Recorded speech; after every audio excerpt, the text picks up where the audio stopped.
Welcome to the Guntersville Grassroots Podcast presented by Rec Lending. We're back. We're winding down. It won't be that long till June has ended. We're going to try to get a couple more in. And I say we because I do have Trey on here with me. Trey, thanks for joining us again. Absolutely. Trey's walking around. He's winning Tuesday nighters and like he's ready to retire. He's made so much money.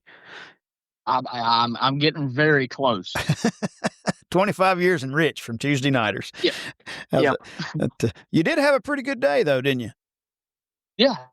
I was we were chit-chatting before we started recording, and I was telling you, it was one of the best days I've had on Guntersville in the summertime ever. And it was a 3-4 hour tournament. So to be that short a time and have that good of a day is, I think, just a testament to how lucky we are to live that close to that lake. Yeah, no doubt. Floating grass or not. Yep. And there was some floating grass that tried to cripple me yesterday. I had to finagle around the floating grass a little bit, but it was worth it. It happens. So, and of course, with it you being you, I'm sure most of these fish were not very close to the bank. No, they were out in the middle, offshore on some shell beds and stuff like that, and but it was fun. I mean, we caught. I want to say we probably caught somewhere between 50 and 60 fish in that 4 hour tournament. And we had our biggest 5 weighed like 29.90. And then our biggest 3 weighed just shy of 19, like 18.15, 18.14, I think. That's crazy. That's a pretty good afternoon of fishing for 2 old rednecks. So, really good, especially taking a break from studying and working and getting to go out on a Tuesday evening and do that. I would say it was definitely worth it. Studying? You study? Rare. But sometimes. Yeah, you got a little project you've been working on. I know we'll be talking about that soon. So, today we're going to do something a little different. Obviously, we've got a little fishing deal there with Trey. Apparently, they are biting this past weekend. Here's some names you'll know, Trey. You ever heard of Tim Hurst and Mark McKeag? Maybe once or twice in my lifetime. They took my money. They've only won everything from one end of the state to the other, right? I think maybe everyone I've entered, they've won. Oh, really? Feels like. They, I believe it was Slick Johnson in one of his things said they are the best to have ever done it. So, and it's hard to argue with that. The Southern Bass League got a Goose Pond. I didn't have a ton of boats, 30 or 40, but they won that thing with 2460. And then one of these other up-and-comer guys that you might have got second to not long ago, won a Heartland on Sunday. Hayden Obar and Jake Barr had 2465 on Sunday. So that seems like the daytime weights there is about 24.5 pounds. So they're biting. I struggled a little bit when I went Saturday trying to recreate the grass bite that I'd had the weekend before that was pretty good. And the water temp was 7 or 8 degrees warmer, 81, 82.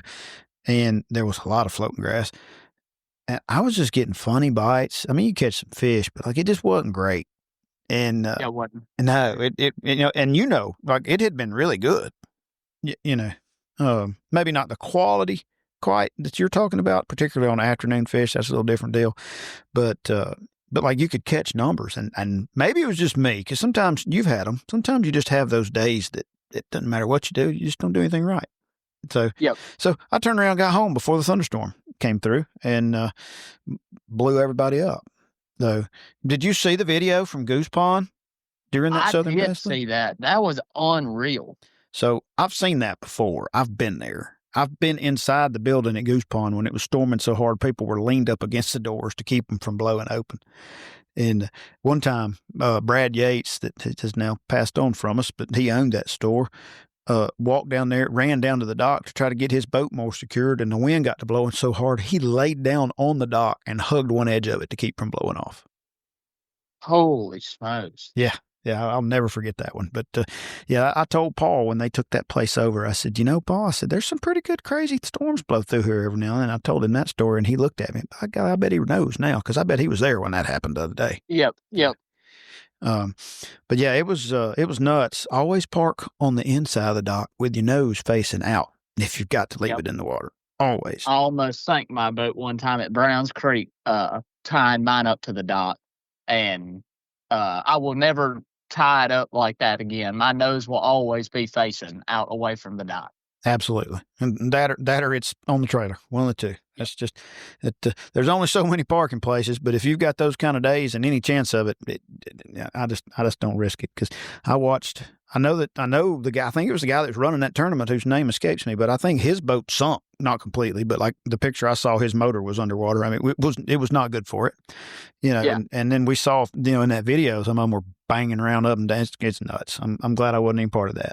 So today we're going to do something a little different. We've done it before. We've had a gentleman on here before from TVA that talked grass treatment and stuff like that. So today we're going to have Stephen Turner on who is the program manager for the aquatic plant management program at TVA. That's a mouthful.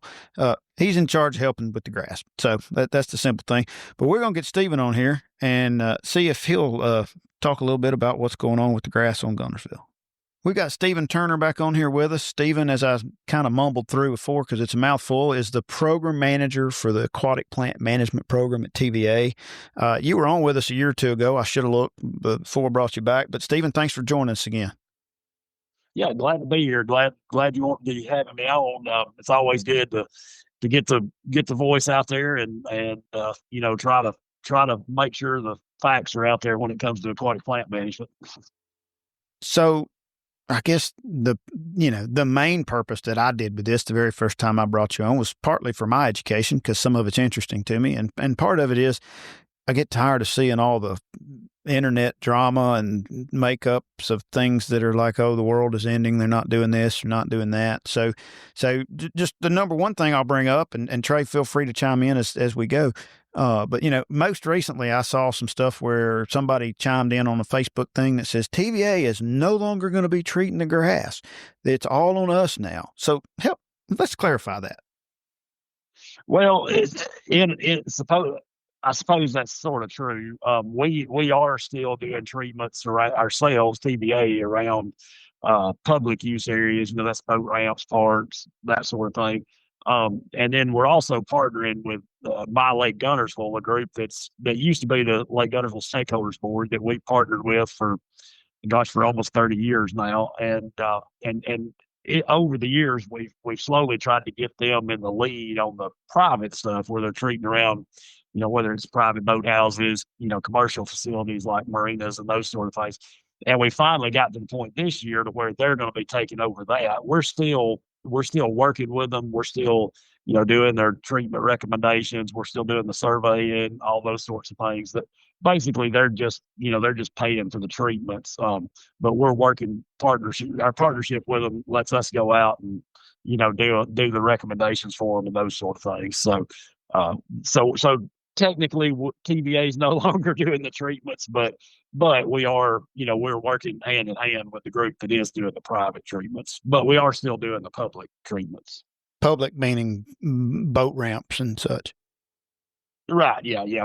Basically, when I say public access areas, it's areas that, where the public can access the lake. This wouldn't include, somebody's backyard because technically they're the only ones that can, access the lake there if they've got a dock. But if it's a boat ramp, it's open to the public or it's owned by a city or municipality, then we take care of it for them.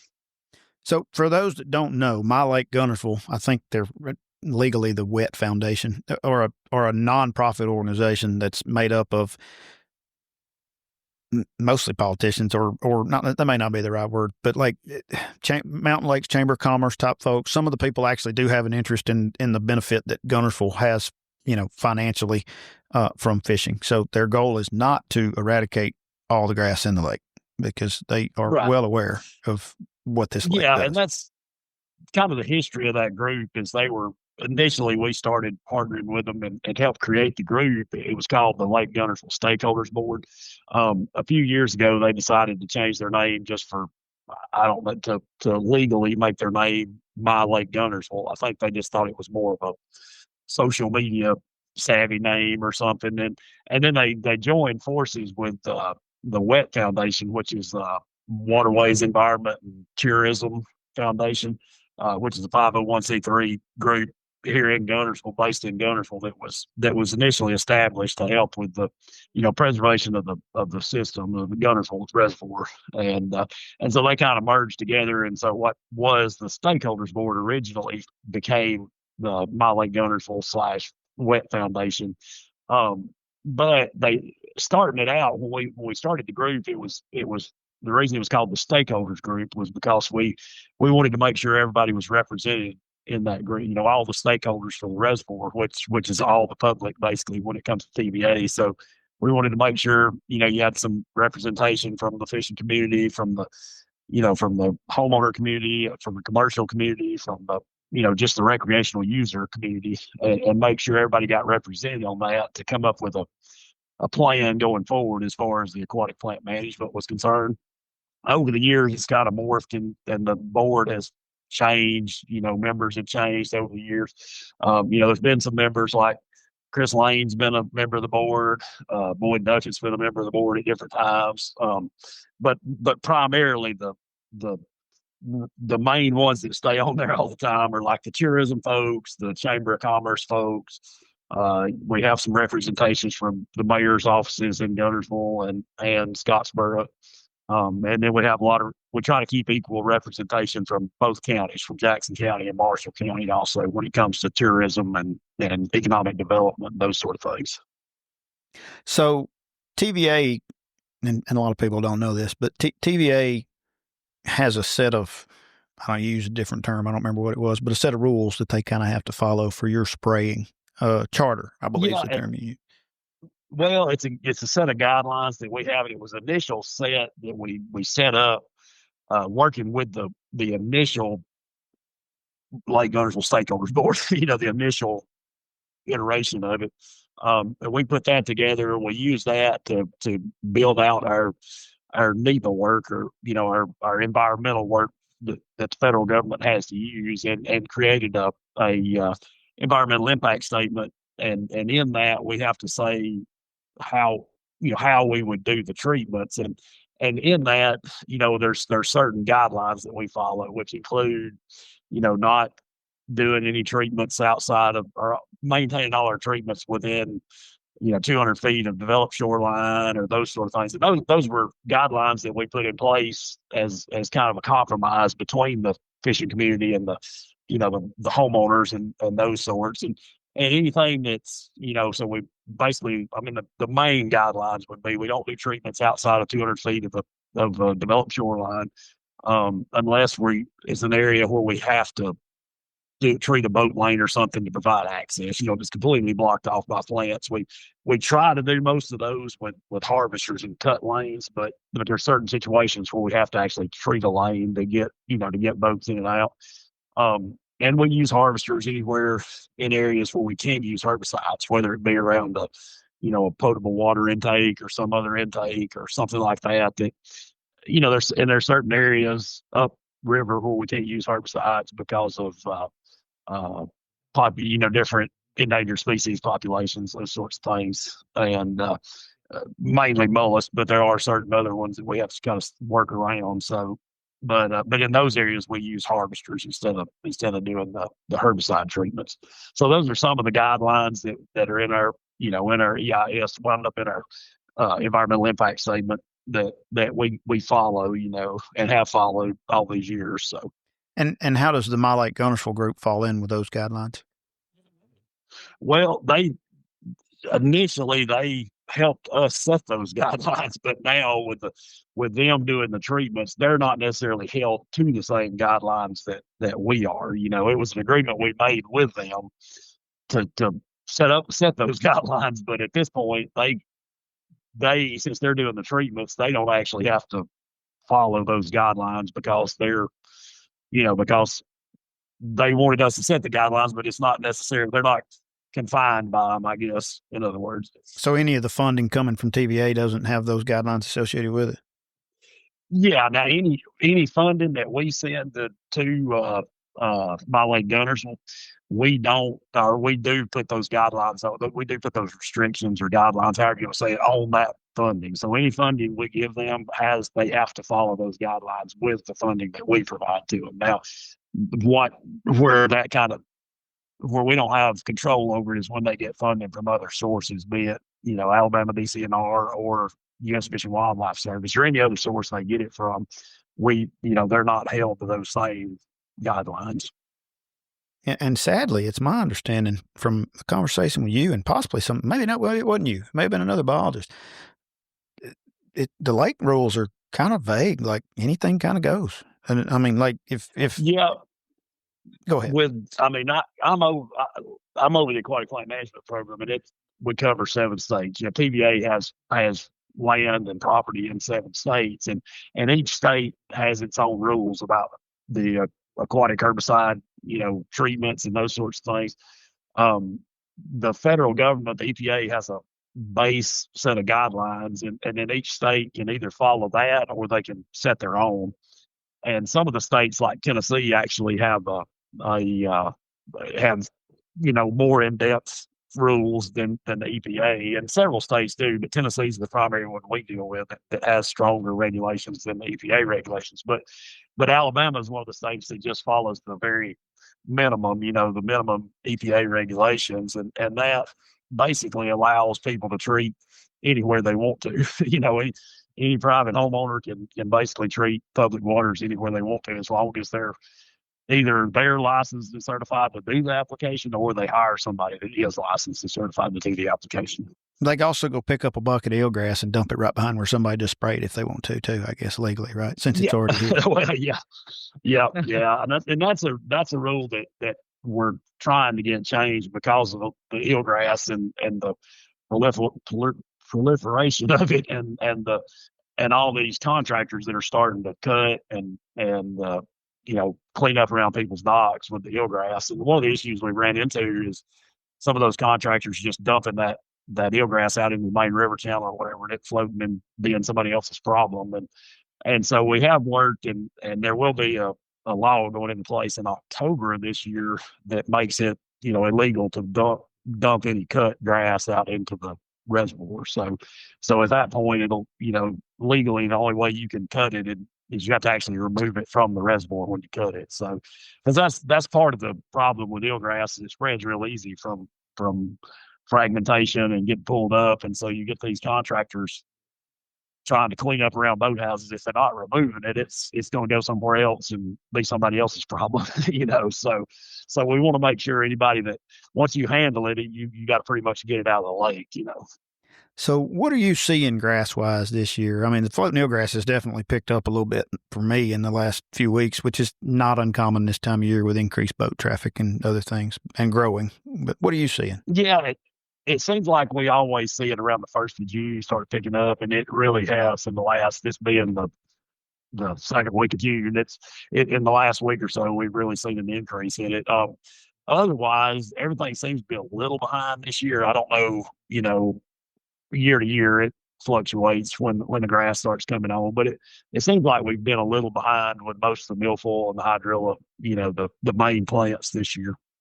We do have a couple of new species. Well, they're not new; they've been around, but we've seen some increases in the populations, like the curly leaf pondweed, which is a non-native species, but it grows really early in the cooler water. And over the last couple of years, especially and increasingly, and this year we saw a lot of it early on, start popping up. And it's a unique plant. A lot of people call us about it or send us pictures and say, "What's this? I've never seen it before." But it's called curly leaf. And if you think about what you've seen out there, you'll think, when you see it, you'll know what it is, because it is curly leaf. It's real wavy leaves, but it's more of a cold weather type plant. So we see it early. Usually by this time of year, it's starting to kind of die back. And as we're starting to see the milfoils and the hydrillas and those come in too. So the last time we talked on here, you said something along the lines of you felt like the milfoil and hydrilla was kind of fighting its way back in over the eelgrass. Do you still think that's the case? Yeah, it seems to be what we're seeing is a lot of the eelgrass, where in the last few, 3-4 years ago, it was almost what we call monospecific, which means it's just one species. It's just pure eelgrass. You go out and see, these meadows basically of eelgrass. I mean, just acres and acres with nothing but eelgrass.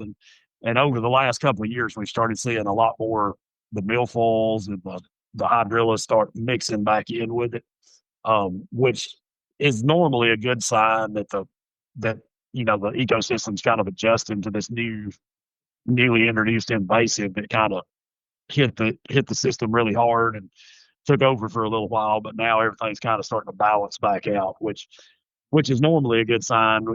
It may take 7-8 years for everything to kind of regain its balance, but we think we're heading in that direction.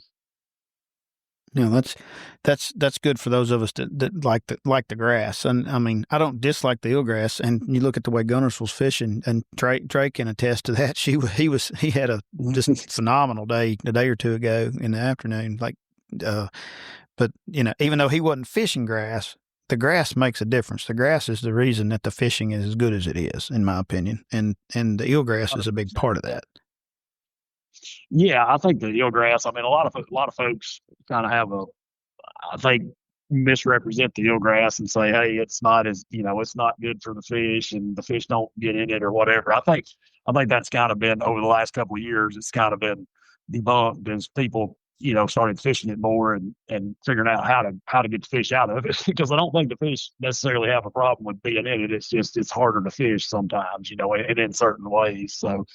So I believe it's over time, as everybody's kind of got a little more used to it. I think everybody understands it's just as good for the fish as any other grass species. I mean, they like certain species, and they'll gather up in certain species more than they will in others. But the grass is the grass to them.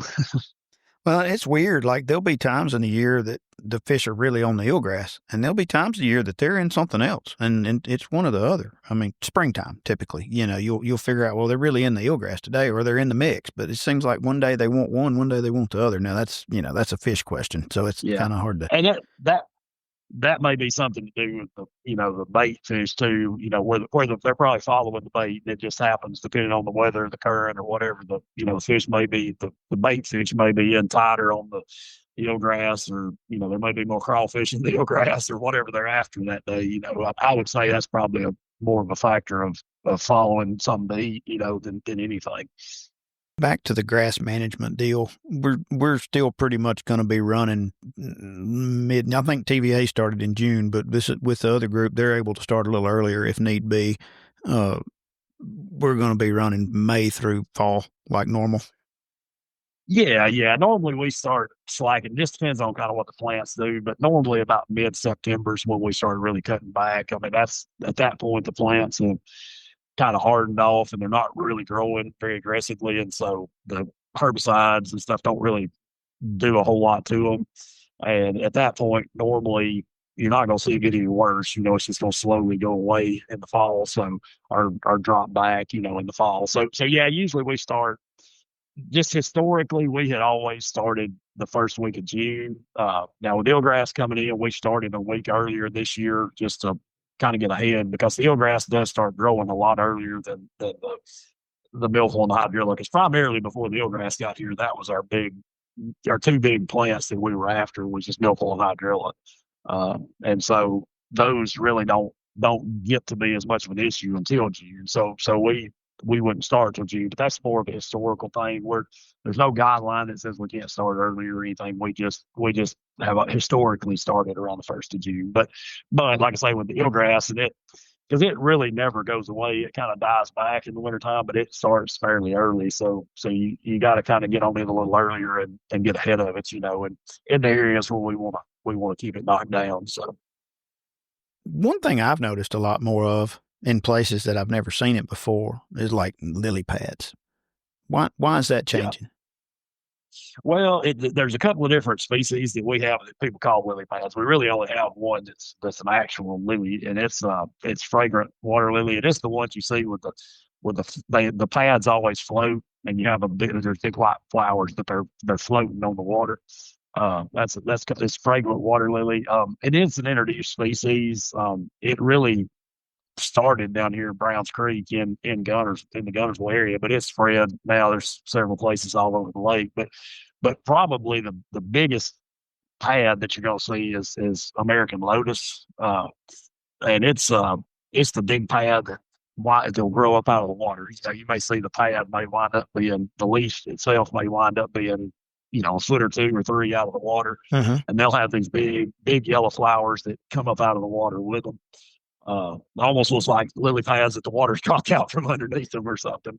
But that's the American lotus, and it is scattered. I mean, there's a lot of it around the lake, and it's kind of a strange plant. It'll do really well for several years, and you'll see these colonies really expand and get huge, and then all of a sudden they just die back.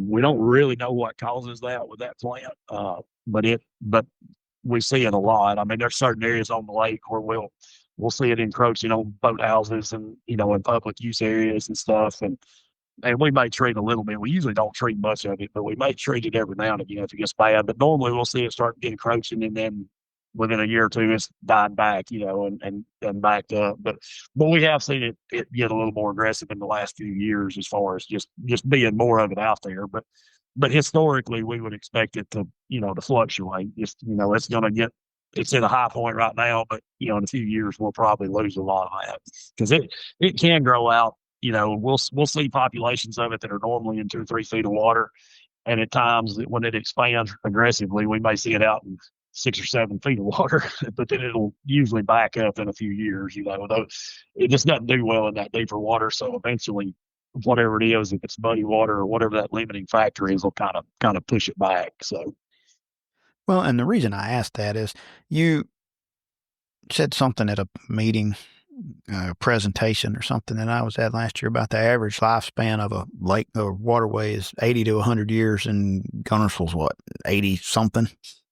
And yeah, we're right in that range. And normally, I mean, that's just kind of a rule of thumb thing for in limnology that they're gonna in a limnology class the professor is gonna tell you is average lake lifespan, just a lake that's been built dammed up is about 80 years. But that's just average for all lakes, whether they're 2 acres or or 70,000. Sure.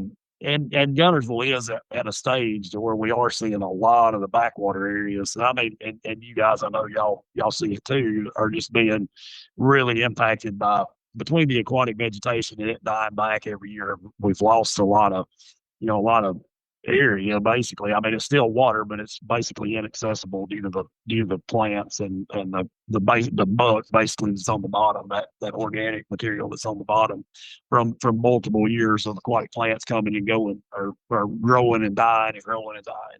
Yeah, and eelgrass expedites that. There's a lot of that. Yeah, and in a plant like eelgrass that's as thick and has as much biomass as it does, I mean, basically there's so much plant there. Just those leaves, there's so many of them. It actually slows the water down, the flow of the water down, which allows a lot of the sediment and stuff to fall out, which actually increases the speed. And so it's kind of like it's exponential. As you get more and more aquatic plants in there, the quicker it silts in because the quicker the silt falls out of the water. But you can also see that a lot of times when you get out in these, eelgrass flats where it's just eelgrass, and in the summer where we used to have, cloudy water and that sort of thing, but it'll just be clear now. You can see 10 years ago, I don't remember hardly ever being on a spot on Guntersville where you could see the bottom at 10 or 12 feet of water, but you see that every summer now. You find the right place, you can see 10 or 12 feet down, and that's pretty amazing. But a lot of that is caused by those plants, just pulling out the nutrients out of the water, absorbing those nutrients and not allowing algae and stuff to grow, but also slowing down, that the water and getting a lot of that muddy water out of the, kind of cleaning the water. So is that healthy for the fish environment or not healthy?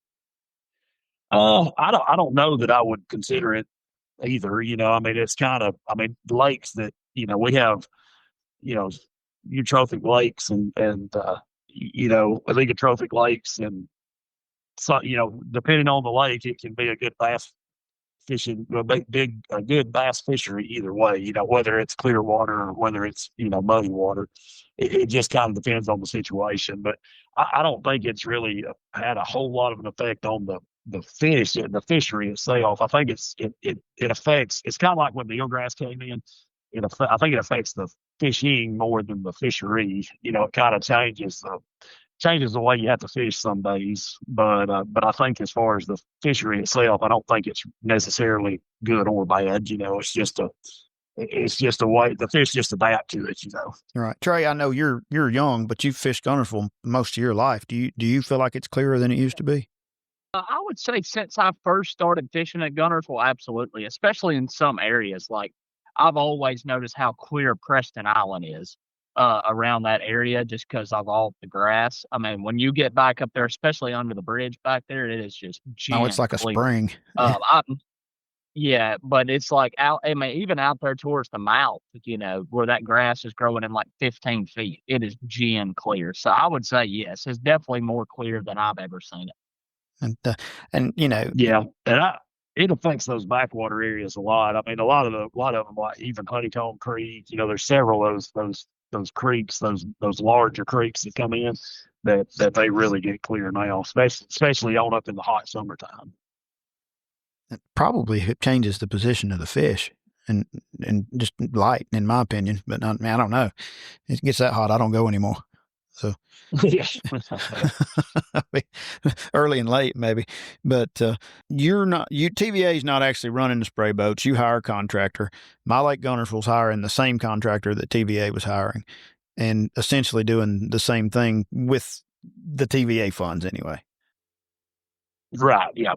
Yeah. That's kind of the way that's the way it's set up. We put out a contract or what we call RFP, request for proposal every normally every 3 to 5 years, but about every 5 years, and it's bid out. We have contractors bid on it, and hire a contractor from that. And when My Lake Guntersville started up doing that, bringing in their own funding, which initially started from U.S. Fish and Wildlife, Aquatic Nuisance and Invasive Species funding, they had to put out their own bid, and create their own contract, and they did the same. Basically, went through the same process we did, and through that process, they actually wound up with the same contractor that we use. So, yeah, I don't think there's that many people around that actually do that. So, yeah, normally when we bid, we have several contractors that'll bid on it, but there's one that's close by, has the equipment and everything close by, and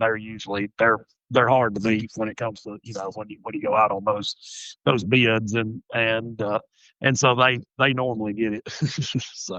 Sure. Well, Stephen, I appreciate it. Trey, you got anything you want to follow up with him? Oh, you pretty much, ask all I needed to know. At least I was learning more or less than asking questions. I was listening and learning. Every time I talk to him, I Well, learn something.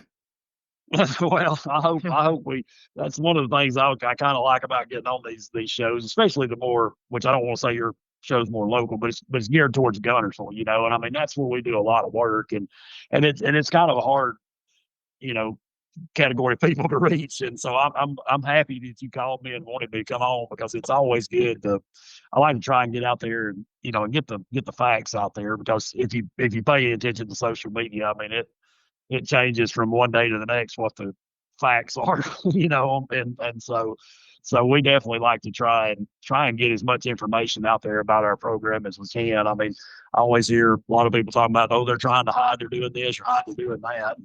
And I mean, we really try to be as transparent as possible about it, because that's the best way we feel to make sure everybody understands what is happening, So.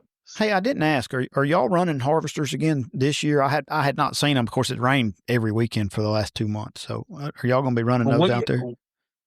Yes, we will. We've actually right now we are just now getting the ones out in the main river channel there around the Murphy Hill area. Mm-hmm. The ones that probably most everybody sees. Now we've been running them for about 3 or 4 weeks now in Roseberry, at the mouth of Roseberry, trying to make sure that floating stuff doesn't. Roseberry Creek's one of these kind of unique areas where when that floating debris, if the wind blows right, it blows it up in the creek. It won't hardly come out. So yeah, it's narrow. It'll get choked off, caught up in there. So so we try to keep that area open. That's been the biggest problem area we've had so far this year, which it hasn't really been a major problem so far. But we have been running we ran 2 for several weeks. We just added a third one up there. So. But yeah, we'll be running those, and we'll be getting the ones back out there at Murphy Hill here in the next week or so, and running them all summer. And then you'll see those are actually the ones that are out there now are contracted ones. They don't belong to us. We have a contractor that does some of it. We have our own harvesters, and they're actually out there too, but they're the ones that you'll see more moving up and down the lake and cutting boat lanes and doing that sort of thing, more than we do pick up some of the floating debris with ours too, but primarily ours are used for just, cutting boat lanes and doing those sort of things. We did add one thing I will mention, talk about harvesters. We do have a new piece of equipment this year that we use. It's a smaller harvester that we can use around boat ramps and those sorts of things.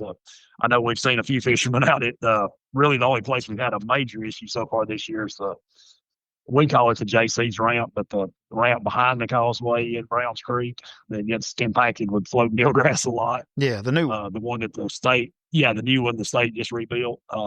We've been out there a couple of times with that small harvester cleaning up eelgrass, trying to make sure that ramp doesn't get in, doesn't get in the conditions where you can't hardly use it. So, and we use that when it's a smaller one. It's easier for us to get out and, quickly and get to a site. You can't really clean up big areas like we can with the big ones, but we can get in those small areas and clean them up quick and help out with those sorts of things. So you are going to be cutting boat lanes. Like there's been places on the river channel that aren't really channels, but like, for example, kind of across from the Mink Creek Light, roughly, there's normally a boat lane there. Out in front of Beauchart or Preston, there's normally a boat lane there when the grass gets up. You're going to be doing those this year? Yeah, we will be doing those. Those are, and we cut.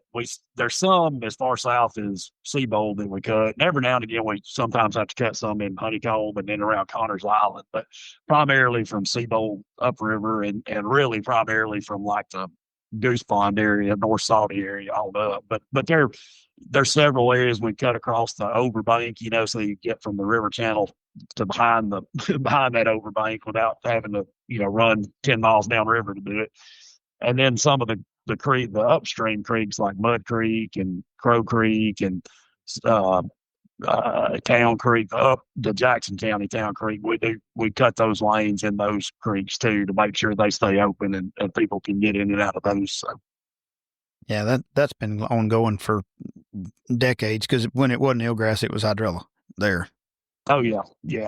Those areas, and one of the areas with the hydrilla starting to come back, some we've had to cut into the last couple of years is like, people call it Grider Slough or Driftwood Shores, just above BB Comer.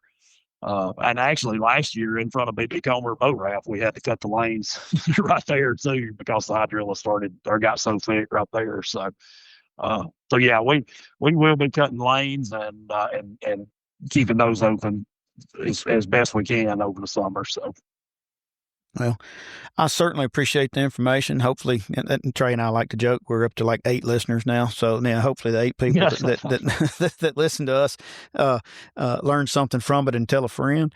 But Stephen, I really appreciate it, and man, I look forward to getting you back on soon.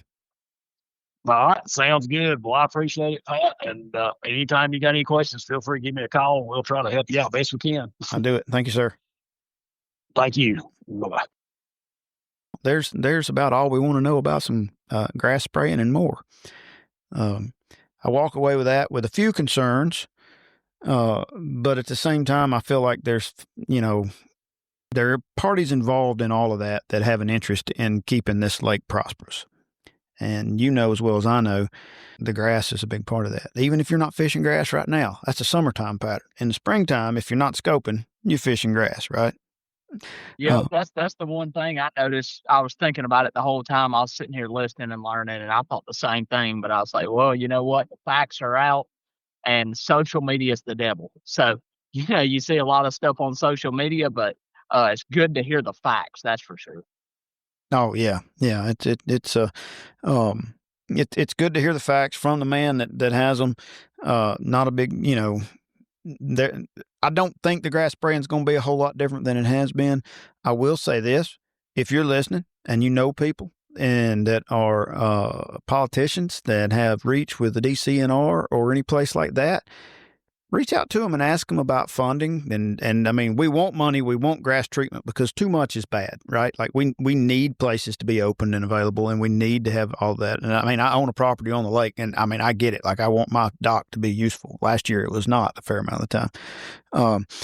But there should be nobody should be given money with no rules, right? TVA's got rules that they have to follow, and money associated with TVA, you have to follow their rules. But money coming from other places, there may not be those rules. So if you call your senator, because there's people calling the senators griping about the grass every day, okay? There are.